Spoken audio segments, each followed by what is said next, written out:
শুধু মুখ্যমন্ত্রী টার্গেটে নয়, হামিমদের দিয়ে যন্তর মন্তরের নাশকতার পর্যন্ত পরিকল্পনা ছিল জঙ্গি সংগঠন শাহজাদ ভাট্টি গ্রুপের, যার পেছনে একেবারে সক্রিয় মদত ছিল পাক গুপ্তচর সংস্থা আইএসআই এর। সাংবাদিক বৈঠকে আজ এই চাঞ্চল্যকর দাবি করেছে এসটিএফ। এই আলোচনায় আপনাদের দেখাবো এক চাঞ্চল্যকর স্বীকারোক্তি, যেটা বিজেপি রাজ্য সভাপতি করেছেন তার নিজের দলের একাংশই তোলাবাজিতে যুক্ত বলে। পাশাপাশি সতর্কবার্তায় কি বলেছেন শ্রমিক ভট্টাচার্য, সেটাও এই আলোচনায় আপনাদের সামনে রাখবো, জানিয়ে স্টুডিওয় উপস্থিত প্রত্যেক অতিথির কাছে আমি আসবো। কিন্তু শুরুতে আজকে সেই সাংবাদিক বৈঠকের অংশ দেখাবো যেখানে এসটিএফ এর আইজি তিনি বলছেন যে বর্ধমানে যে জঙ্গি হামিমকে গ্রেপ্তার করা হয়েছে, এমনকি ঝাড়খণ্ড থেকে তার বান্ধবী অর্পিতা সরকারকে গ্রেফতার করা হয়েছে, তাদের নাশকতার ছক ছিল যন্তর মন্তরে, এমনটা দাবি করছে বেঙ্গল এসটিএফ। সাংবাদিক বৈঠকে বেঙ্গল এসটিএফ এর আইজি আরো দাবি করছেন যে হামিমকে দায়িত্ব দিয়েছিল পাকিস্তানের হ্যান্ডলাররা, পুলিশের উর্দি জোগাড় করার দায়িত্ব পর্যন্ত দেওয়া হয়েছিল তাকে, যে উর্দি পরে যন্তর মন্তরে যে ছাত্র বিক্ষোভ চলছিল সেখানে নাশকতার পরিকল্পনা পর্যন্ত ছিল তাদের। পুলিশের উর্দি পরেই এই নাশকতার ছক ছিল বলে দাবি করছে বেঙ্গল এসটিএফ।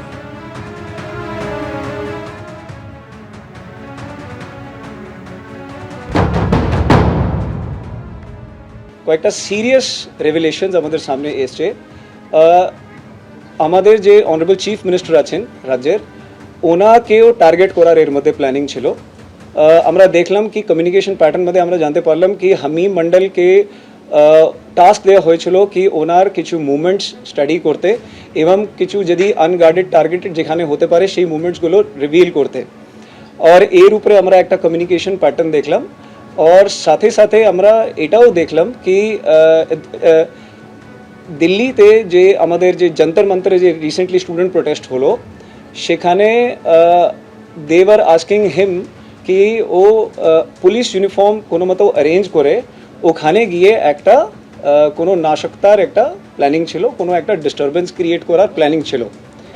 তার ছাড়াও আমরা দেখলাম কি কয়েকটা আরও এদের প্ল্যানিং মধ্যে ছিল, যের মধ্যে কিছু পুলিশ পার্সোনালস, কিছু পলিটিক্যাল পার্সনস আর এরকম কিছু টার্গেটসগুলো ঠিক করা হচ্ছে। হামিম মন্ডল একটা যে আমি অরিজিনালি যে বললাম যেখান থেকে আমরা স্টার্ট করেছিলাম, এই পুরো লিডস পেয়েছিলাম, সেখানে কি আমরা পেয়েছিলাম কি Hamim Mondal was actually they were trying to influence Hamim Mondal, and Hamim Mondal was also actively involved in establishing the target of one honorable minister in Havda, और तार मध्य he was trying to honey trap the son of the honorable minister by using the involvement of Arpita Sarkar. She was actively involved in this, और संगे communication और ওর সঙ্গে যে foreign হ্যান্ডেলসের যে activity আছে সেটাও ক্লিয়ারলি ওর মধ্যে আমরা পেয়ে গেছি। দেখুন, এই পুরোটা টিপ অফটা কিন্তু এসেছিল উমেশ রায়ের ছেলেকে হানি ট্র্যাপের ফাঁদে ফেলে অপহরণের পরিকল্পনা, এমনকি 5 কোটি টাকা পর্যন্ত উমেশ রায়ের কাছে চাওয়া পর্যন্ত হয়েছিল। এইটা গতকাল উমেশ রায়, যিনি পুর এবং নগরোন্নয়ন দপ্তরের প্রতিমন্ত্রী, তিনি বলেছিলেন। দেখাবো গতকাল কি বলেছিলেন উমেশ রায়। আমাকে পাকিস্তানি একটা এজেন্সি থেকে অনেকবার আমাকে থ্রেট করেছে, আমার ছেলেকে কিডন্যাপ করার থ্রেট করেছিল। আমি কোনোদিন সংবাদ মাধ্যমকে এই বিষয়ে বলিনি, পুলিশকে জানিয়েছিলাম, পুলিশ ব্যবস্থা করছিল। আমার মনে হচ্ছে তারই পরিণাম এটা। এটা বিগত 1 মাস ধরে এটা চলছিল। আমি যেদিন মন্ত্রী শপথ নিয়েছি তার 10 দিন আগে থেকেই আমার কাছে অনেকগুলো ইন্টারন্যাশনাল কল আসতো। দেখুন, এই রাজ্য কিভাবে বারে বারে জঙ্গিদের কাছে সেফ প্যাসেজ হয়েছে, নিরাপদ আশ্রয় হয়েছে, সেটা অতীতের একাধিক ঘটনায় সেটা প্রমাণিত। যেটা নিয়ে আমি সজলদের কাছে আসবো। সচরাচর এটা সজলদা দেখা যায়, জঙ্গিরা যে জায়গাকে নিজেদের নিরাপদতম আশ্রয় বলে মনে করে সেখানে নাশকতা ঘটনার পরিকল্পনা খুব একটা থাকে না, সেই জায়গাকে ব্যবহার করে অন্যত্র তারা নাশকতা ঘটায়। সাম্প্রতিককালে এই দৃষ্টান্ত দেখা যায়নি যে সেই রাজ্যে নাশকতার পরিকল্পনা এবং সেই রাজ্যের মুখ্যমন্ত্রীকে পর্যন্ত টার্গেট করার পর্যন্ত ছক ছিল তাদের। এটা কেন বলে আপনার মনে হচ্ছে? দেখুন, রাস অপারেন্ডি তো চেঞ্জ হতেই থাকে, আর এ রাজ্যে এখন আর তো পিসিমণির সরকার নেই যেখানে ওরা জানে যেখানে শান্তিতে বসবাস করতে পারবে না। কারণ আগে এটা ছিল ওদের সেকেন্ড হোম, মানে জানবে যে এখানে ওদের পুলিশের প্রোটেকশন থাকবে, এখানে যদি ওদের 2-4টে বোমা ফেটেও যায় তাকে গ্যাস সিলিন্ডার বলে চালানো হবে। হ্যাঁ, পুলিশ এসে ওদের কিছুই খুঁজে পাবে না, যতক্ষণ না এনআইএর মতন কোনো সংস্থা আসবে ততক্ষণ ওরা সেফ থাকবে। ফলে এরা জানতো এখানে সেফ প্যাসেজ, কিন্তু ওরা ধীরে ধীরে বুঝতে পারছিল যে এই প্যাসেজটাও আর ওদের জন্য সেফ নেই, কারণ এমন একটি সরকার এসছে যে সরকার আর যাই হোক এদের পুজো আর্চা করবে না। মানে আপনি বলতে জঙ্গিরা ঘর ছাড়া হওয়ার আশঙ্কা করছে? একদম একদম। এবার আপনি দেখতেই পাচ্ছেন তো, ঘরে কেউ নিজের ঘরে আগুন লাগায় না, এতদিন লাগায়নি, কিন্তু এখন ওরা যখন লাগাচ্ছে মানে পরিকল্পনা করছে, হয়তো লাগাতে পারলো না শেষ অবধি পুলিশের তৎপরতায়, সেটা কেন? আচ্ছা, এই পুলিশ কি আগে কখনো জানতে পারতো না? তখন জানতো, তখন বলার অধিকার ছিল না, কাজ করার অধিকার ছিল না। এখন অধিকার পেয়েছে, কাজ করছে, ধরছে, দেখতে পাচ্ছেন আপনারা, সামনে আসছে বিষয়গুলো। তার মানে মূল বিষয় হচ্ছে মনিন্দা, এই বেঙ্গল এসটিএফ সেটা তো পালা বদলের পর হঠাৎ করে প্রচুর পাওয়ারফুল হয়ে যায়নি। এই পুলিশ, এই রাজ্য পুলিশ, এই বেঙ্গল এসটিএফ বা এসটিএফ রাজ্যের বিভিন্ন তদন্তকারী সংস্থা তারাই তো ছিল। তারা যে কাজটা এতদিন পর্যন্ত করতে পারেনি, পালা বদলের পর এমন কি হলো যে সেই কাজে তারা সমান তৎপরতা এবং দক্ষতা দেখাতে পারছে? দেখুন, দুটো দিক আছে শুভজিৎ। আমার কথা হচ্ছে যে রাজ্যের ভোট আর কেন্দ্রের ভোটের সঙ্গে ডিফারেন্সটা কি জানো তো? রাজ্যের ভোটে রাজ্যের যেসব সুবিধা অসুবিধা সেগুলো আছে, কিন্তু কেন্দ্রের আমাদের ভোটটা হয় সেটা হচ্ছে বিদেশ নীতি, পররাষ্ট্র নীতি, মানে এই যে অনুপ্রবেশকারী যেগুলো ঢোকা, সেগুলো পুরোপুরি একটা কেন্দ্রের ডোমেনের মধ্যে থাকে।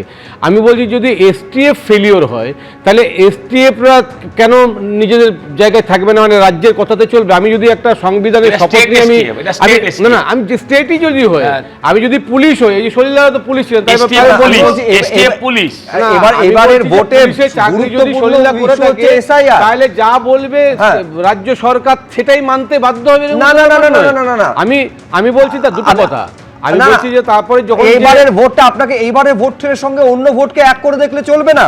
এবারের ভোট এসআইআর এর মধ্যে দিয়ে হয়েছে, অর্থাৎ জলকে বাদ দিয়ে যারা দুধ এবং যারা হচ্ছে ওই চাল এবং কাকরের কথা বলছিলাম, কাকরকে বাদ দিয়ে চালটা নিয়ে শুধু ভোটটা হয়েছে। অন্য ভোটের সঙ্গে এই ভোটকে তো এক করে দেখতে গেলে চলবে না। না, একদমই চলবে না, কারণ এইবারের ভোটে এখনো পর্যন্ত 27-28 লাখ লোকের অ্যাডজুডিকেশনের এখনো পর্যন্ত নিষ্পত্তি করতে পারেনি, যেখানে সেন্সাস শুরু হয়ে গেছে। একদমই এর সঙ্গে যোগ করুন যে 20 লক্ষ আবেদন পর্যন্ত 27 লাখ লোককে নিয়ে দিল্লি যাচ্ছেন না। আরে তোমরা তো বাদ দেয়নি, বাদ দেয়নি, বলেনি তো যে তারা ভোটার নয় বা সিটিজেন নয়। আমি তো এখনো পর্যন্ত অ্যাডজুডিকেশন আছে। আজকেও হাইকোর্টে 100টা মামলা নিষ্পত্তি হচ্ছে যে ট্রাইব্যুনালের শুনানি হোক জাস্টিস কৃষ্ণ রাওয়ের ঘরে। তার মানে এখনো পর্যন্ত কমপ্লিট করতে পারিনি। তার মানে সেই লোকগুলো, আমি বলছি মনিদা গোটা বিষয়টাকে অন্যদিকে নিয়ে চলে যাচ্ছে, অন্যদিকে একদমই নিয়ে যাচ্ছে। এবার আমি বলছি জঙ্গি কার্যকলাপ, ভালো বলছো, জঙ্গি কার্যকলাপ ভালো বলছে যে এরা সব চলে যাচ্ছে, সেই সময় এগুলো ধরা পড়ছে, চলে যাচ্ছে, তাহলে ভালোই হচ্ছে, চলে যাচ্ছে। কিন্তু আমরা গতকাল যখন এইটা নিয়ে আলোচনা করছিলাম তখনই দেখলাম কাশ্মীরে আমাদের এইখানে রাজ্যের লোকগুলো গুলিতে মারা যাচ্ছে। তাহলে সেখানেও কি এরকম পশ্চিমবঙ্গে তৃণমূল কংগ্রেস ওখানটাতেও কি হাত দিয়েছে বলে সেখানে জঙ্গি কার্যকলাপটা হয়েছে? গতকালই তো হয়েছে, ছত্তিশগড়ে কথা বলছে, ছত্তিশগড়ে কথা কাশ্মীরে হয়েছে, গতকাল কাশ্মীরে এখানকার পরিচয়। বলে এইটা আমার সঙ্গে সজলের কোনো তর্ক নেই, এটা হচ্ছে একটা দেশের প্রশ্ন। সারা দেশে একই রকম ভাবে চলছে, সারা দেশের দায়টা বিজেপিকে নিতে হবে। এরকম হলে শুধু পশ্চিমবঙ্গে হচ্ছে না, প্রত্যেকটা রাজ্যে এগুলো হচ্ছে। তার দায়িত্বটাকে, বেশিরভাগ রাজ্যে তো বিজেপি শাসিত সরকার, সেখানে কেন হচ্ছে? আমি ধরে নিলাম তৃণমূল করেছে। আমার বক্তব্য হচ্ছে যেখানে যা হচ্ছে তার দায়িত্ব নিশ্চয়ই কেন্দ্রীয় সরকার, এবং প্রায় 21-22টার বেশি রাজ্যে বিজেপির সরকার হলে দায়িত্বটা সরকারের, এটা অস্বীকার করার কোনো জায়গা নেই। আমেরিকান সরকারেরও দায়িত্ব ছিল আমেরিকাকে রক্ষা করা, কিন্তু সেটা পারিনি। ফেলিওর এক জিনিস, আর কাউকে পোষা এক জিনিস, কাউকে আশ্রয় দেওয়া এক জিনিস, কাউকে জামাই আদর করে খাতির করে নিরাপদ আশ্রয় রেখে দেওয়াটা এক জিনিস। দুটোর মধ্যে পার্থক্য আছে। আমাদের কাছে যদি এই রাজ্যেও কোনো মানুষ কখনো খুন হয়েছে সেটাও দুর্ভাগ্যজনক, যদি কাশ্মীরেও কোনো মানুষ খুন হয় সেটাও দুর্ভাগ্যজনক, বাঙালি যদি কোথাও খুন হয় সেটাও দুর্ভাগ্যজনক, সেটা ফেলিওর। এবিপি আনন্দ, এগিয়ে থাকে, এগিয়ে রাখে।